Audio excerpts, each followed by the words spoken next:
وَإِنَّ الَّذِينَ أُورِثُوا الْكِتَابَ مِنْ بَعْدِهِمْ لَفِي شَكٍّ مِّنْهُ مُرِيبٍ. One of the scariest ayat in the Quran in regards to this, and if you reflect on reality around you, and that we reflect on Muslim reality around us, you'll appreciate how like the Quran is a mirror to reality. It just reflects reality. Allah says, no doubt about it. Those who were given the book in inheritance much after them. Now before I go further, what is this talking about? They were knowledgeable people who did what in the ayah? They disagreed. Now Allah is talking about people who inherited the book. Now the book itself is revelation, yes? So the book itself doesn't have confusion. The book itself is absolute knowledge. But because they inherited the book in a climate where there was fighting going on, argumentation going on, debates going on all the time, refutations going on all the time, they inherited the book in that climate. Allah says, no doubt about it, those who were given the book in inheritance much after them, لَفِي شَكٍّ مِّنْهُ. They are no doubt about it, they're in doubt about it. They're in doubt about the book itself.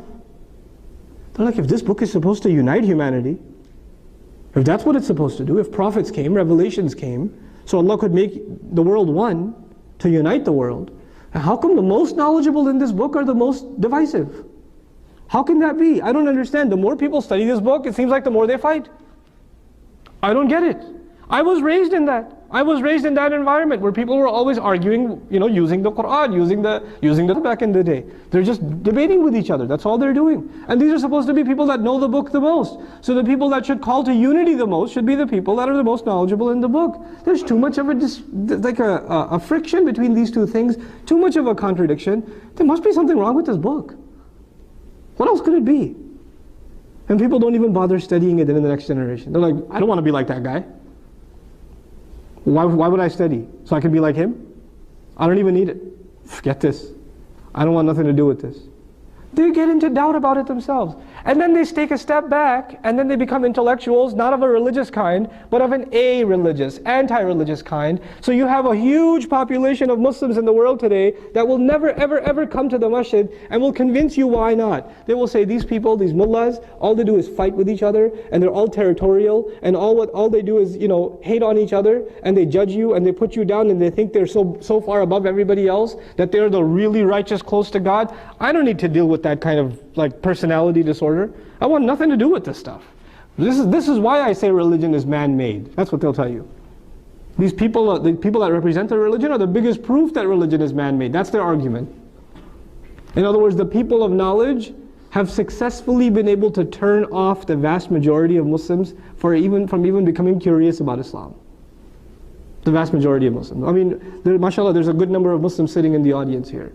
What is that? And even, mashallah, even a huge number prayed Maghrib here. It was one of the healthier masajid in the country. How many more Muslims in Richardson that never seen the masjid? That don't come? I wouldn't want to come. Because they have certain assumptions made. Maybe it's not our fault that they made those assumptions, but they saw something as they were being raised in a Muslim country. Or they saw something as they were being raised in a Muslim household. They saw certain things that just turned them off from the deen altogether. We can debate each other, and Allah is saying, here's the price you will pay in the akhirah. Had I not given you a verdict on the akhirah, your matter would have been judged. In other words, hellfire is already alluded to. Inna labiba min al-isharati yafham. But what is the price we pay in this world for being this way? The price we pay, Allah says, is our next generation. The cost of arguing this way, the cost of divisiveness this way, is the next generation is not even sure about Islam. They're not even sure. I tell you, I've seen this more than I've ever seen it. I couldn't imagine. As I was being raised, I used to hear in khutbahs all the time, when somebody comes to Islam, they never leave. You can put coals on their chest. You can burn them alive. You can rip them to shreds. They will not leave La ilaha illallah. When somebody comes to Islam, they never, ever, ever leave. That's what I was raised listening to. And I was convinced of it. Until I started traveling America. And I started meeting young kids. 15, 16 years old, 17 years old. I don't want to pray. I don't think there's a God. I don't think there's anybody listening to my prayers. I'm not so sure about Islam anymore. I don't think that's God's book. All over the country, one after another, one after another.